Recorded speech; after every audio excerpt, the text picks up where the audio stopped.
Cinema shoot ಮಾಡ್ಬೇಕಾದ್ರೆ ಎಲ್ಲ jovial ಚೆನ್ನಾಗಿರ್ತೀವಿ. ಮನೆಗೆ ಹೋದ್ವಾ ನಾವ್ಯಾರು ಅವ್ರ್ಯಾರು ಅನ್ನೋ ತರನೇ. ಈಗ ಅವರು ಸ್ಟಾರ್ ಗಳಾಗಿದ್ದಾರೆ ಅಂದ್ರೆ ಅವ್ರಿಗೆ ಯಾರೋ ಒಬ್ರು ಸಪೋರ್ಟ್ ಮಾಡಿ ತಾನೇ ಆಗಿರ್ತಾರೆ. ಆತರ ನಾವು ಏನೋ ಒಂದು ಕೆಲಸ ಮಾಡ್ತಾ ಇದೀವಿ ಅಂದ್ರೆ ಬಂದು ಯಾರೋ ಒಬ್ರು ಸಾಥ್ ಕೊಟ್ಟಾಗ ಚೆನ್ನಾಗಿರುತ್ತೆ. ಯಾರು ಅವ್ರು ಬಂದ್ ಮಾಡ್ಲೇಬೇಕು ಅಂತ ರೂಲ್ಸು ಇಲ್ಲ. ಅಂದ್ರೆ ನಮ್ ಆಸೆ ಅಷ್ಟೇ, ಆಶಯ ಅನ್ಕೊಳ್ಳೋದ್ರಲ್ಲಿ ತಪ್ಪೇನಿಲ್ಲ ಅಲ್ವಾ. ಮಾಡೋದು ಬಿಡೋದು ನಮ್ಮ ಹತ್ರ ತುಂಬಾ ಹೈ ಬಜೆಟ್ ಅಲ್ಲೇ ಏನಿಲ್ಲ ಪ್ರಮೋಷನ್ ಮಾಡಕ್ಕೆ. ಒಂದ್ ವಾರಕ್ಕೆ 15-16 ಸಿನಿಮಾ ರಿಲೀಸ್ ಆಗ್ಬಿಡುತ್ತೆ. ಯಾವ ಚೆನ್ನಾಗಿದೆ ಯಾವ ಚೆನ್ನಾಗಿಲ್ಲ ಅನ್ನೋಷ್ಟ್ರಲ್ಲಿ ಥಿಯೇಟರ್ ಇಂದ ತೆಗೆದಾಕ್ಬಿಟ್ಟಿರ್ತಾರೆ. ಅಷ್ಟ್ರಲ್ಲಿ ನಾವು ಸಿನಿಮಾನ ಹೆಂಗಾರ ಮಾಡಿ ಪ್ರಮೋಟ್ ಮಾಡಿ ಶಾರ್ಟ್ ಫಿಲಂ ಮಾಡಿದ್ವು. ಶಾರ್ಟ್ ಫಿಲಂ ಗೆಲ್ತು. ಶಾರ್ಟ್ ಫಿಲಂ ಒಂದ್ ಗೆದ್ದ ತಕ್ಷಣ ಎಲ್ಲ ಗೆದ್ಬಿಡುತ್ತಾ ಅಂದ್ರು. ಅದಾದ್ಮೇಲೆ ಮತ್ತೆ ಎಲ್ಲ ಗೆಲ್ತಾ ಹೋಯ್ತು. ಎಲ್ಲ ಗೆದ್ದ ತಕ್ಷಣ ಸಿನಿಮಾಗ್ ಬಂದ್ಬಿಡ್ತಾರ ಅಂದ್ರು. ಸಿನಿಮಾಗೂ ಬಂದು ಸಿನಿಮಾದಲ್ಲೂ ಸಿನಿಮಾ ಆಕ್ಟ್ ಮಾಡಿದ ತಕ್ಷಣ ಹೀರೋ ಆಗ್ಬಿಡ್ತಾರ ಅಂದ್ರು. ನಾವ್ ಯಾವತ್ತು ಟಾಂಟ್ ಕೊಡಕ್ ಹೋಗ್ಬಾರ್ದು, ಕೆಲ್ಸದ ಮುಖಾಂತರ ಆನ್ಸರ್ ಮಾಡ್ಬೇಕು. ನಮಸ್ಕಾರ, ನೀವು ನೋಡ್ತಾ ಇದ್ರ ಫಿಲ್ಮಿ ಬೀಟ್ ಕನ್ನಡ. ನಾನು ಚಂದನ. ನಮ್ಮ ಜೊತೆ ಇವತ್ತು ಗೌರವ್ ಶೆಟ್ಟಿ ಅವರಿದ್ದಾರೆ. ಇದೇ ಜಾನ್ 30ಕ್ಕೆ ಅಮೃತಾಂಜನ್ ಸಿನಿಮಾ ರಿಲೀಸ್ಗೆ ರೆಡಿ ಆಗಿದೆ. ಸೊ ಏನೆಲ್ಲ ತಯಾರಿಗಳನ್ನ ಮಾಡ್ಕೊಂಡಿದ್ದಾರೆ ಅಂತ ಬನ್ನಿ ಅವ್ರ ಹತ್ರನೇ ಮಾತನಾಡಿಸ್ತಾ ಹೋಗೋಣ. ಸರ್, ಹೇಗಿದ್ದೀರಾ ಸರ್? ಮೊನ್ನೆ ಹೇಗಿದ್ದೀರಾ ಅಂತ ಕೇಳಿದ್ದೆ ನಾನು, ಮತ್ತಿನ್ನೊಂದ್ಸಲ ಹೇಗಿದ್ದೀರಾ? ಚೆನ್ನಾಗಿದ್ದೀನಿ ಮೇಡಮ್. ಸಂಜೆ ಮತ್ತೆ ಕೇಳ್ಬೇಕಾಗುತ್ತೆ, ಅಲ್ಲಿ ಬರ್ತೀನಲ್ಲ ತಾನೆ ಇನ್ನೊಂದು ಸಿನಿಮಾದು. ಹಾ, ಚೆನ್ನಾಗಿದ್ದೀನಿ ಮೇಡಮ್, ತುಂಬಾ ಚೆನ್ನಾಗಿದ್ದೀನಿ. Thank you. ನೀವು ಚೆನ್ನಾಗಿದ್ದೀರಾ? ಓ, ನಾವು ಸಖತ್ತಾಗಿದ್ದೀವಿ ಸರ್. ನಿಮ್ಗಳನ್ನೆಲ್ಲ ನೋಡಿದ್ಮೇಲೆ ಆ ಸ್ಮೈಲ್ ಹಿಂಗ್ ಬರುತ್ತಲ್ಲ, ಅದಕ್ಕೆ ಚೆನ್ನಾಗಿದ್ದೀವಿ. ಸಿನಿಮಾಗ್ ಬಂದ್ ನೋಡಿ, ಸ್ಮೈಲ್ ಹಂಗೆ ಇರುತ್ತೆ. ಸರ್, ಈಗ ಗೌರವ್ ಶೆಟ್ಟಿ ಅವರು ಅಂದ್ರೆ ಒಂದಷ್ಟು ಎಕ್ಸ್ಪೆಕ್ಟೇಷನ್ಸ್ ಇದೆ ಜನಕ್ಕೆ. ಇವ್ರ ಸಿನಿಮಾ ಅಂತಂದ್ರೆ ಪಕ್ಕಾ ನಗ್ತೀವಿ, ಅವ್ರು ಯಾವ ತರ ಪಾತ್ರ ಮಾಡಿರ್ತಾರೆ ಅಂತಾನು ಗೆಸ್ ಮಾಡ್ಬಿಡ್ತಾರೆ ಜನ. ಅಂದ್ರೆ ಅಷ್ಟು ಹತ್ರ ಆಗ್ಬಿಟ್ಟಿದ್ದೀರಾ, ಅಷ್ಟು ನಗ್ಸಿದ್ದೀರಾ ಜನನ್ನ. ಈಗ ಒಂದು ದೊಡ್ಡ ಸಿನಿಮಾ ಮೂಲಕ ಬರ್ಬೇಕು ಅಂತಂದ್ರೆ ಏನೆಲ್ಲ ತಯಾರಿ ಮಾಡ್ಕೊಂಡಿದ್ದೀರಾ?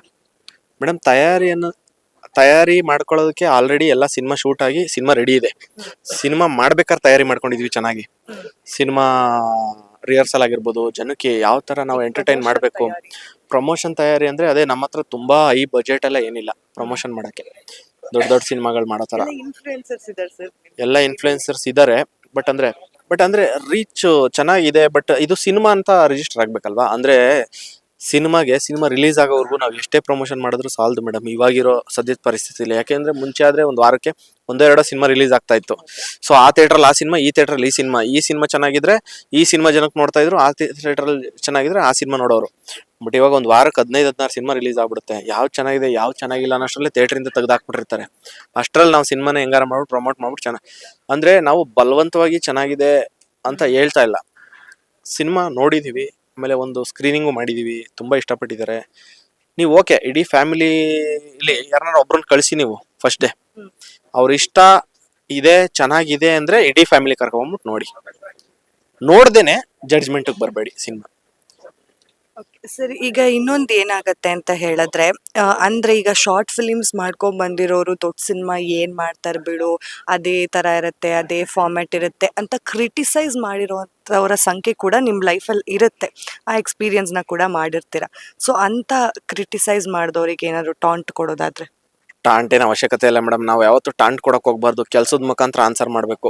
ಅಂದ್ರೆ ಟಾಂಟ್ ಮಾಡೋರು ನೀವ್ ಏನ್ ಮಾಡಿದ್ರು ಟಾಂಟ್ ಮಾಡ್ತಾನೆ ಇರ್ತಾರೆ. ಅಂದ್ರೆ ನಾವು ಅವಾಗ ಶಾರ್ಟ್ ಫಿಲಮ್ ಸ್ಟಾರ್ಟ್ ಮಾಡಿದಾಗ, ಅಲ್ಲ ಸಿನಿಮಾ ಇಂಡಸ್ಟ್ರಿಗೆ ಬಂದಾಗ, ಸಿನಿಮಾ ಇಂಡಸ್ಟ್ರಿಗೆ ಬಂದವರೆಲ್ಲ ಉದ್ದಾರ ಆಯ್ತಾರ ಅಂದ್ರು. ಶಾರ್ಟ್ ಫಿಲಮ್ ಮಾಡ್ದು, ಶಾರ್ಟ್ ಫಿಲಮ್ ಗೆಲ್ತು. ಶಾರ್ಟ್ ಫಿಲಮ್ ಒಂದ್ ಗೆದ್ದ ತಕ್ಷಣ ಎಲ್ಲ ಗೆದ್ದು ಬಿಡುತ್ತಾ ಅಂದ್ರು. ಅದಾದ್ಮೇಲೆ ಮತ್ತೆ ಎಲ್ಲ ಗೆಲ್ತಾ ಹೋಯ್ತು. ಎಲ್ಲ ಗೆದ್ದ ತಕ್ಷಣ ಸಿನಿಮಾಗ್ ಬಂದ್ಬಿಡ್ತಾರ ಅಂದ್ರು. ಸಿನಿಮಾಗೂ ಬಂದು ಸಿನಿಮಾದಲ್ಲೂ ಸಿನಿಮಾ ಆಕ್ಟ್ ಮಾಡಿದ ತಕ್ಷಣ ಹೀರೋ ಆಗ್ಬಿಡ್ತಾರ ಅಂದ್ರು. ಬೇರೆ ಒಂದ್ ಸಿನಿಮಾದಲ್ಲಿ ಹೀರೋ ಆಗು ಮಾಡ್ತಾ ಇದೀನಿ, ಹೀರೋ ಆಗಿ ಮಾಡಿದ ತಕ್ಷಣ ಎಲ್ಲರೂ ಸ್ಟಾರ್ ಆಗ್ಬಿಡ್ತಾರ ಅಂದ್ರು. ಗೊತ್ತಿಲ್ಲ, ಮುಂದಿನ ದಿನಗಳು ಅದು ಆಗ್ಬೋದು. ಜನ ಕೈ ಹಿಡಿಬೇಕಷ್ಟೇ. ನಾವು ನಂಬಿರೋದು ಕಲೆ. ಕಷ್ಟಪಟ್ಟು ಕೆಲಸ ಮಾಡ್ತೀವಿ, ಸಿನಿಮಾ ನಂಬ್ ಬಂದಿದೀವಿ, ಕಷ್ಟಪಟ್ಟು ಕೆಲಸ ಮಾಡ್ತೀವಿ ಅಷ್ಟೇ ಶ್ರದ್ಧೆಯಿಂದ. ಕೆಲ್ಸದ ಬಿಡೋದು ಜನಕ್ಕೆ ಬಿಟ್ಟಿದ್ದು. ಸೊ ಟಾಂಟ್ ಮಾಡೋರು ಮಾಡ್ತಾನೆ ಇರ್ತಾರೆ. ನಾವು ಅದನ್ನ ಬ್ರೇಕ್ ಮಾಡ್ಕೊಂಡು ಹೋಗ್ತಾ ಇರ್ತೀವಿ, ಅಷ್ಟೇನೇನಿಲ್ಲ. ಸರ್, ಬ್ಯಾಕ್ ಟು ಬ್ಯಾಕ್ ಸಿನಿಮಾಗಳಲ್ಲಿ ಬ್ಯುಸಿ ಆಗಿರೋದು ಅಂದ್ರೆ ಗೌರವ್ ಶೆಟ್ಟಿ ಅವರು ಅಂತ. ಮೇಡಮ್, ಏನಾಗುತ್ತೆ ಅಂದ್ರೆ ರಿಯಾಲಿಟಿ ಏನಂದ್ರೆ, ಬೇರೆ ಬೇರೆ ಟೈಮ್ ಲೈನ್ ಶೂಟ್ ಆಗಿರೋ ಸಿನಿಮಾಗಳು ಒಂದೇ ಟೈಮ್ ಲೈನ್ ಅಲ್ಲಿ ರಿಲೀಸ್ ಬಂದಿದೆ. ಅಂದ ಮಾತ್ರಕ್ಕೆ ನಾನು ಬಿಸಿ ಇದ್ದೀನಿ ಅಂತಲ್ಲ.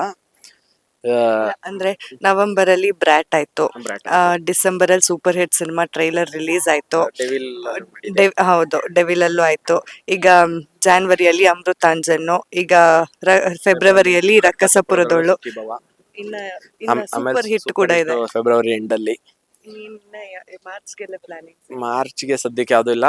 ಮೋಸ್ಟ್ಲಿ IPL ಕಳೆದ್ಮೇಲೆ ಬರ್ತಾವೆ ಬೇರೆ ಸಿನಿಮಾಗಳು. ಅಜಯ್ ರಾವ್ ಅವ್ರ ಜೊತೆ ಒಂದು ಸಿನಿಮಾ ಮಾಡಿದೀನಿ, ಫ್ಯಾಮಿಲಿ ಮ್ಯಾನ್ ಅಂತ. ಅದಾದ್ಮೇಲೆ ಬೀರ್ಬಲ್ 2 ನಡೀತಾ ಇದೆ ಶೂಟು. ಮುದ್ದುಗುಮ್ಮ ಅಂತ ಒಂದು ಸಿನಿಮಾ ಶೂಟ್ ನಡೀತಾ ಇದೆ. ನಾನು ಪಾಯಲ್ ಇಬ್ರು ಲೀಡ್ ಆಗಿ ಮಾಡ್ತಾ ಇದ್ದೀನಿ. ಚೆನ್ನಾಗಿ ನಡೀತಾ ಇದೆ ಮೇಡಮ್. ಅಂದ್ರೆ ಬೇರೆ ಬೇರೆ ಟೈಮ್ ಲೈನ್ ಶೂಟ್ ನಡೀತಾ ಇದೆ. ಮುಂದೆ ಇನ್ನ ಒಳ್ಳೊಳ್ಳೆ ಸಿನಿಮಾಗಳು ಸಿಗ್ಲಿ ಅನ್ನೋ ಆಶಯದಲ್ಲಿ ಇದೀವಿ. ಸರ್, ಇನ್ನ ನಿಮ್ಮ ಟೀಮ್ ಅಂತ ಬಂದ್ರೆ ಸಿಕ್ಕಾಪಟ್ಟೆ ಎನರ್ಜಿ ಇರುವಂತ ಟೀಮು. ಯಾವಾಗ್ಲೂ ಅಷ್ಟೇ ಜೋಶು, ಆ ಒಂದು ಏನ್ ಹೇಳ್ತಾರೆ ಅಂದ್ರೆ ಎಲ್ರಿಗೂ ಆ ಕಂಫರ್ಟ್ ಝೋನ್ ಇದೆ. ಸೊ ಹೇಗಿತ್ತು ಮತ್ತೆ ಈ ಟೀಮ್ ಜೊತೆ ವರ್ಕ್ ಮಾಡಿ, ಅಂದ್ರೆ ಪ್ರತಿ ಸಲ ಮಾಡ್ತಾನೆ ಇದ್ದೀರಾ, ಎಲ್ರು ಒಟ್ಟಿಗೆ ಮಾಡಿದೀರಾ, ಹೋಲ್ ಟೀಮ್ ಹೇಗಿತ್ತು? ಮೇಡಮ್, ಇಲ್ಲಿ ಪ್ರತಿಯೊಬ್ರು ಹಸ್ವಿರೋರೇನೆ. ಅಂದ್ರೆ ಎಲ್ಲಾರು ಝೀರೋ ಬ್ಯಾಕ್ ಗ್ರೌಂಡ್ ಇರೋರೆ ಇಲ್ಲಿರೋದು ನಮ್ಮ ಸಿನಿಮಾ ತಂಡದಲ್ಲಿ, ಶಾರ್ಟ್ ಫಿಲಂ ತಂಡದಲ್ಲಿ. ಸೊ ಸ್ಟಾರ್ಟಿಂಗ್ ಶಾರ್ಟ್ ಫಿಲಂ ಎಲ್ಲ ಜೊತೆಲೆ ಮಾಡ್ತಾ ಇದ್ವಿ. ಆಮೇಲೆ ಹೋಗ್ತಾ ಹೋಗ್ತಾ ಇಂಡಿವಿಜುವಲ್ ಆಗಿ ಮಾಡೋಣ ಅಂದ್ರೆ ಇಂಡಿವಿಜುವಲ್ ಫೇಮ್ ಎಲ್ಲರಿಗೂ ಬೇಕಾಗಿರುತ್ತಲ್ವಾ, ಮಾಡ್ತಾ ಹೋಗ್ತಾ ಇದ್ರು. ಪ್ಯಾರಲಲ್ ಆಗಿ ಸಿನಿಮಾನು ಅಮೃತನ ಸಿನಿಮಾ ಹೋಗ್ತಾ ಇತ್ತು, ಅವಾಗ್ಲೂ ಜೊತೆಲಿ ಸಿನಿಮಾ ಶೂಟ್ ಎಲ್ಲ ಮಾಡ್ತಾ ಇದ್ವಿ.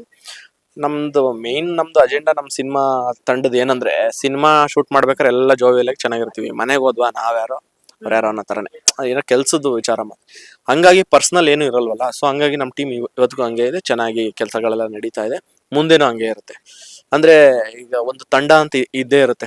ಅಂದ್ರೆ ಬೇರೆ ಸಿನಿಮಾ ಎಷ್ಟೇ ಸಿನಿಮಾ ಮಾಡ್ಬೋದು, ನಮ್ ತಂಡ ಅನ್ನೋದೊಂದು ಇರ್ಲೇಬೇಕಲ್ವಾ. ನಮ್ಗೆ ಆಚೆ ಹೋದಾಗ ನಮ್ಗೆ ಕಾನ್ಫಿಡೆನ್ಸ್ ಇರುತ್ತೆ. ನಮ್ಗೇನೋ ಅಟ್ಮಾಸ್ಫಿಯರ್ ಇಷ್ಟ ಆಗ್ಲಿಲ್ವಾ, ನಮ್ ಟೀಮ್ ಇದೆಯಲ್ಲ ಬಿಡು, ನಾನು ಯಾಕೆ ತಲೆ ಕೆಡಿಸ್ಕೊಳ್ಳಿ ಅನ್ನೋ ಒಂದು ಧೈರ್ಯ ಇರುತ್ತೆ.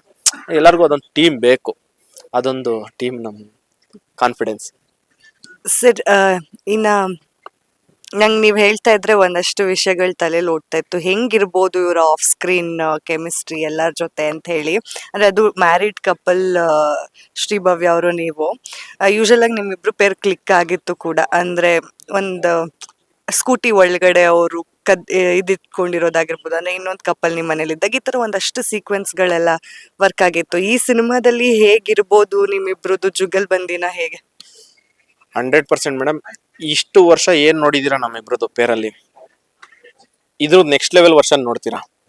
ಅಂದ್ರೆ ಬೇರೆ ವರ್ಷನ್, ನೆಕ್ಸ್ಟ್ ಅಪ್ಗ್ರೇಡೆಡ್ ವರ್ಷನ್ ಏನ್ ನೋಡ್ತೀರಾ. ಸರ್, ಇದ್ರಲ್ಲೂ ಫ್ರೆಂಡ್ಸ್ಗೆಲ್ಲ ಅಡ್ಗೆ ಮಾಡಿಸ್ತಾರಾ ನಿಮ್ ವೈಫು ಹೇಗೆ? ಇದ್ರಲ್ಲಿ ಬೇರೆನೆ ಮಾಡಿಸ್ತಾರ ನೋಡಿ. ಸಿನಿಮಾ ಅಂದ್ರೆ ಒಂದು ಚಿಕ್ಕದ್ ಬಿಟ್ಟು ಕೊಟ್ಬಿಟ್ರು ಇದಾಗ್ಬಿಡುತ್ತೆ. ಅಂದ್ರೆ ಫನ್ನು ಜುಗಲ್ ಬಂದಿ ನಂದು ಭವ್ಯಂದು ಈ ಸಿನಿಮಾದಲ್ಲಿ ಒಂದ್ಸಲಿ ಗಂಡಂದ್ರಿಗೆ ಏನೋ ಐಡಿಯಾ ಕೊಟ್ರೆ ನೆಕ್ಸ್ಟ್ ಹೆಂಡ್ತಿರ್ಗ ಐಡಿಯಾ, ಈ ತರ ಒಂದ್ ಜುಗಲ್ ಬಂದಿಲಿ ಹೋಗ್ತಾ ಇರುತ್ತೆ ಸಿನಿಮಾ. ಕೊನೆಯಲ್ಲಿ ಯಾರ್ದು ಜುಗಲ್ ಬಂದಿ ಗೆಲ್ಲುತ್ತೆ ಅನ್ನೋದೊಂದು ಸಿನಿಮಾ. ಅದ್ಭುತವಾಗಿ ಬಂದಿದೆ ಸೀನ್ಗಳು. ನೀವು ನನ್ನ ಕ್ಯಾರೆಕ್ಟರ್ದಂತೂ, ನನ್ನ ಪಾತ್ರದಂತೂ ಇಡೀ ಸಿನಿಮಾ ನೀವು ನಗ್ತೀರಾ. ನಾನು ಅದನ್ನ ಕಾನ್ಫಿಡೆನ್ಸ್ ಇಂದ ಬರ್ದು ಕೊಡ್ತೀನಿ, ನನ್ನ ಪಾತ್ರದಲ್ಲಿ ನಾನು ಮೋಸ ಮಾಡಿಲ್ಲ ಅಂತ. ಸರಿನಾ? ಈಗ ಅಮೃತಾಂಜನ್ ಅಂತ ಅಂದ್ರೆ ಫಸ್ಟ್ ನಮ್ಗೆ ಅವಾಗ ನೆನಪಾಗ್ತಾ ಇದ್ದಿದ್ದು ತಲೆನೋವು ಬಾಂಬ್. ಈಗ ನೆನಪಾಗೋದು ನಿಮ್ ಶಾರ್ಟ್ ಫಿಲಿಮು.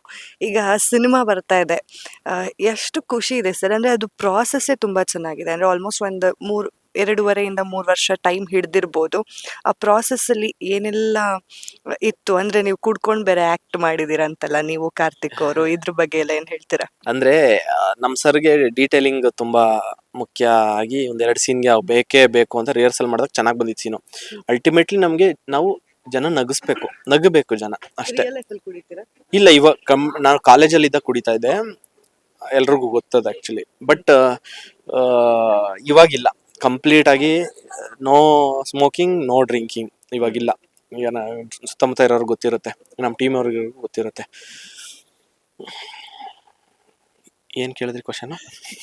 ಅದೇ ಸರ್, ಸಿನಿಮಾದಲ್ಲಿ ಕುಡ್ಕೊಂಡೆಲ್ಲ ಆಕ್ಟ್ ಮಾಡಿದೀರಾ, ಹಾಗೆ ಎಷ್ಟು ಸಲ ಕುಡ್ದಿದ್ದೀರಾ? ಒಂದೇ ಸಲ ಮೇಡಮ್. ಒಂದೇ ಸಲ ಸಿನಿಮಾ ಶೂಟಿಂಗ್ ಅಲ್ಲಿ ಒಂದೇ ದಿನ, ಅದು 1-2 ಸೀನ್ಗೆ ಬೇಕೇ ಬೇಕು ಅಂದ್ರು. ಅದಕ್ಕೆ ಸರ್ ಚೆನ್ನಾಗಿ ಬರುತ್ತೆ ಸೀನ್ ಅಂದ್ಬಿಟ್ಟು ಮಾಡಿದಷ್ಟೇ. ಅದ್ ಬಿಟ್ಟು ಬೇರೆ ಸೀನ್ಗೆಲ್ಲ ಏನು ಮೇಡಮ್, ಇಷ್ಟಿಷ್ಟುದ್ದ ಡೈಲಾಗು ಹೊಡೆದಿರೋದು.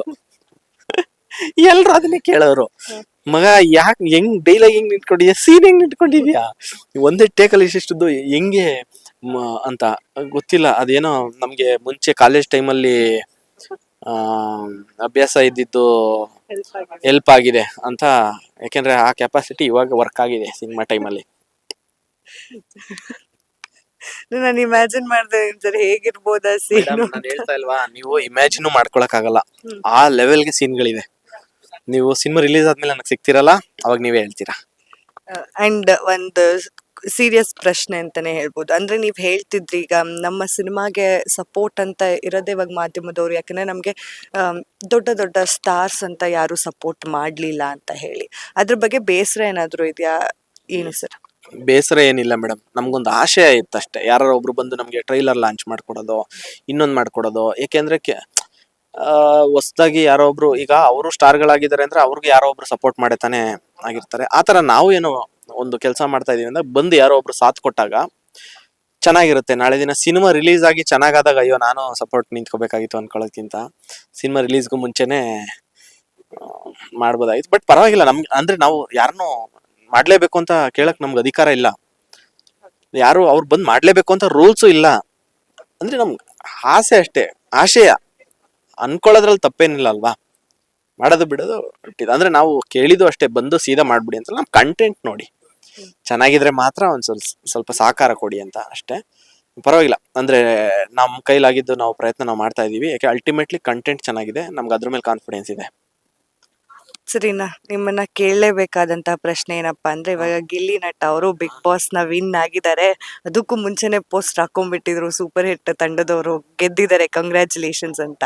ನಾನು ಯಾವಾಗ್ಲೂ ಲಾಸ್ಟ್ ಇಂಟರ್ವ್ಯೂಗಳಲ್ಲೇ ಹೇಳ್ಬಿಟ್ಟಿದ್ದೆ 100% ಗಿಲ್ಲಿ ಅವ್ರು ಗೆಲ್ತಾರೆ, ಆಮೇಲೆ ಬೇಕಾದ್ರೆ ಬಂದ್ಬಿಟ್ಟು ನನಗೆ ಇಂಟರ್ವ್ಯೂ ಮಾಡಿ ನೋಡಿ ಅಂತ.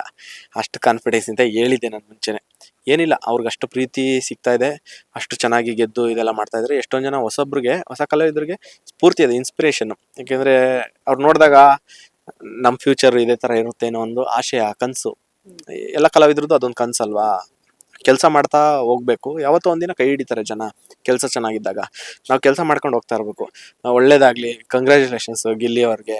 ಆದಷ್ಟು ಬೇಗ ಹೋಗ್ಬಿಟ್ಟು ದೃಷ್ಟಿ ತೆಗೆಸ್ಕೊಂಡ್ ಬನ್ನಿ, ಒಕ್ಕಡಕ್ಕೆ ಹೋಗಿ.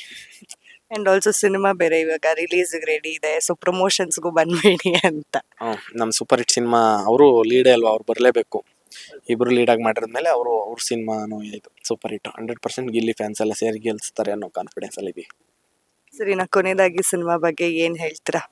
ಮೇಡಮ್, ಇಷ್ಟು ವರ್ಷ ನಾವು ಎಂಟರ್ಟೈನ್ಮೆಂಟ್ ನಿಮ್ಮ ಕೈಯಲ್ಲಿಗೆ ಬರಂಗೆ ನಾವು ಕಳಿಸ್ತಾ ಇದ್ವಿ.